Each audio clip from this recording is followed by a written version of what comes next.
Okay, I don't usually do the rumor stuff on the channel a great deal unless there's a lot of news behind it. So here we are. It looks like Ekman Larsson has waived his no movement clause or no trade clause to Vancouver and the Boston Bruins. Those are the two teams that are confirmed. There's a lot of rumors around the Oilers being on it recently, but it looks like that he's on the they're on the no trade list at the moment. Obviously, that may change down the road. But yeah, so it looks like the Arizona Coyotes are pretty much looking to deal Oliver Ekman Larsson. I don't know what the level is, whether it's they have to do it and they need to get out from under this, or it's what I think it is. It's to try to get some assets because, well, obviously these fines of the draft picks in the second round this year and the first next year is really going to hurt when it comes to the combine stuff that they were doing wrongly. So I think it's to try and get some assets, and obviously, and Ekman Larsson's too good of a defender to be on this team that's just not really going to do anything for a long time now, and you know, apologies to Coyotes fans.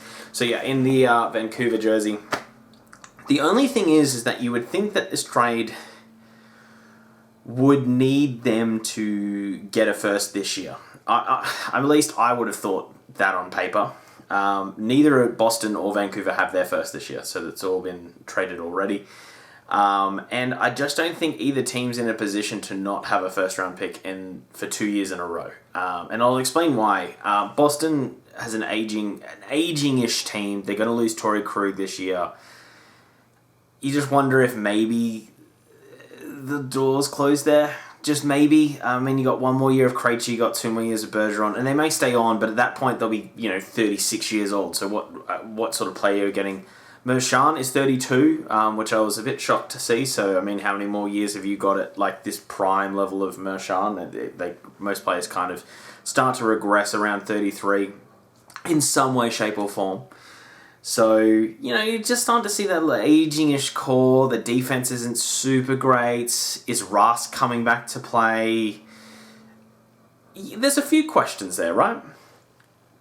So I wonder if it is time to maybe still do well, like they still have a good team, but maybe chasing the Stanley Cup's not the smart thing to do right now, and it's time to retool on the fly a little bit.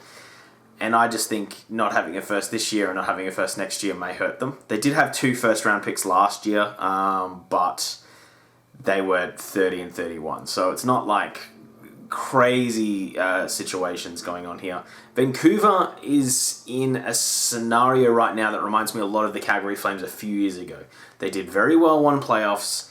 I hope they don't get sucked into the fact that they're like, oh, we're this good of a team. Because in the regular season, they were not consistent. And yeah, don't get me wrong, I love Patterson. I mean, I have a Patterson jersey right now. I love him, and I love a few of these players that are on this team. But I just think they're not quite there, and it's not smart to trade away draft picks that may come up in a few years when they are chasing a Stanley Cup that can be on an ELC contract and really good contribute. The one thing I'd say a little bit more on the Vancouver side is having an extra defender wouldn't hurt. And it is an upgrade from Christopher Tanev. So, yeah, I don't think it will hurt there. Plus, it looks like Markstrom may be walking away. So I said it would be a really good idea for them to pick up someone like Lundqvist to go with Demko for a year, just because I don't know why. I just think that would be a great fit there. And I think a player like that could do well. But they have a lot of contracts right now that are still hurting, and the Ekman Larsson deal isn't great. It still has 7 years to go at 8.25 a year. So there's a lot there for a player that's 29. Not that, he's not contributing, but it's a lot to take on. It's a lot of resources that you need to give up to get that player, and it's a lot to take on from a cap responsibility. Now, Arizona, they need to get out of this. They're in cap hell. I didn't realize how bad it really was there at Arizona. They don't have any picks coming up. It's like it's like someone has honestly purposely ruined this team in like NHL 20 and just to see if they can rebound. It's like hard mode. They have a lot to do. So I understand that it's pretty much rebuild mode for them again, which sucks. Hall's going to go to free agency, so that whiff is not going to work, and you wish they kept their first round pick if that's all they were going to do. They just haven't had any luck or anything go their way in the last 5 years, And you create your own luck sometimes, but they haven't had anything go their way for a long time, this team. And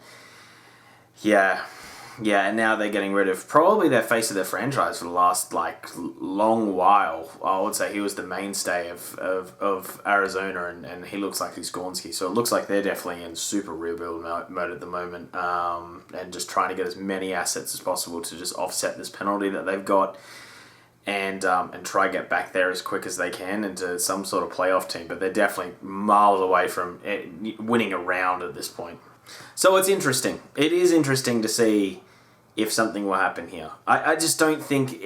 I looked at both those teams, and before I even looked at it, I was like, it just doesn't... I can't see a fit there. I can see it a little bit more in Vancouver than Boston. I can see Boston doing this, but I just don't think it's smart down the road. I think that's something that Boston fans who... I mean, Boston, that you want to win now, I get it. There's going to be someone in the comments that is like, you don't know what you're talking about, because a lot of Boston fans can be a little bit in a bubble. And they don't like people coming in and saying things, but I just think now's not the time to do that. And I just don't know if he's the player that you're looking for either. I don't. Ekman Larsson is a very, very good defender, but he's not a bona fide star, and he's paid like a bona fide star. And I just don't see a fit in either of these two places, but I could definitely see both GMs doing it and pulling the trigger, so I'm not surprised that there are trade talks. I'm just curious on what it is that they give up to get these things done. On the Vancouver side of things, they at least Beagle and Roussel, they've only got 2 more years on their deals. And Louis Eriksson's only got 2 more years as well. So there's, $12 million that are tied up in 3 players that are coming off. Not that Beagle and Roussel weren't handy in the playoffs. It's just, Eriksson, that deal. So at least you're starting to see the end of that. And they've got the recapture penalty of Luongo as well for another 2 years. So it's just like, oh God. But what do you guys think down below? What do you think might happen here? I just don't think it should be... I just don't think either of these teams should be in on it. I don't think they can afford the resources to go in on this sort of player. I'd rather see either one of these teams overpay for Pietrangelo than bring in Ekman Larsson and taking firsts. So anyway, that is the whole video. If you did like this video, hit the like button. Otherwise, if you made it all this way and you haven't subscribed, please do so, because it really does help out the channel. And we're up to 210 now, so slowly getting there. Otherwise, comment down below, what do you think is going to happen with Oliver Ekman Larsson? And if you're a fan of one of these teams, would you be excited if he joined? And what do you think the price tag would be? Or what do you think the trade would look like? Anyway, thank you so much for watching. Have a great day. See you, and bye.